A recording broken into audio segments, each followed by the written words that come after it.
لخت центр در سانت پتربورگ همه را خپیده است درن автобус قطعه برده است. این نوار زمان ثبت شده است که مقامات تاجیک روز 6 ایون با مقامات روس در دوشنبه موضوع رعایت حقوق مهاجران را بررسی می‌کردند. نوارهای کاربران بازگوی آن است که وضع بازداشت و فشار به مهاجران تغییر نکرده است. یک هفته اخیر فشار به مهاجران از منطقه‌های دیگری روسیه به سنت پتربورگ کوچیده است. وضعیت در شهر سنت پتربورگ вообще проверка бузев рафтеса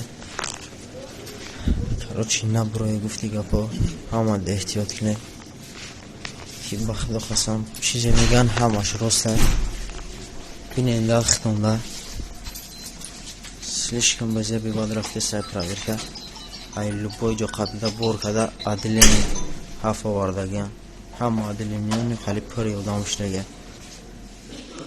تقریبا یک ماه بعد بازداشت و فشار مهاجران در روسیه افزایش یافته است.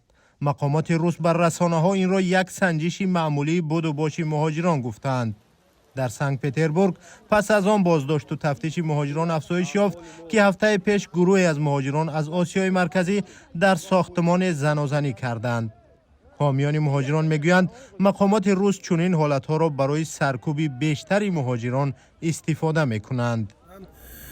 از همه مهاجران خواهش میکنم به این خیل کارها راه ندید و برای که برای مقامات روسیه این باز یک بهانه دیگر می شود و بازداشت های پای در پای و حالت های می شود که کسانی که حجت هم دارد اونها را برده ساعت ها در یعنی ساعت ها در شعبه های پلیس منع میکنند و کسی که حجت دارد اکثریت جواب میدهند و کسی که حجت ندارد برده یعنی وارد الممنوع کرده اکثریت بازداشتگاهی های موقتی спецприемники ساخر و اینکه مسکوسک اوبلاست این طرف یگورس میبرد.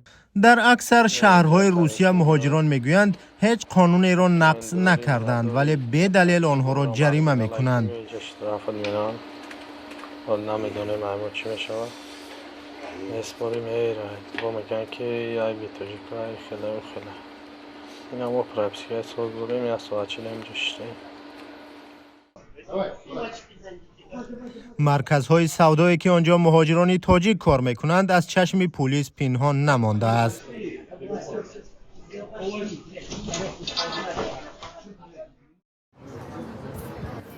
حدود 1 میلیون مهاجر تاجیک در روسیه کارهای سخت و سنگینی را انجام میدهند تا زندگی نزدیکانشان در تاجیکستان بچرخد.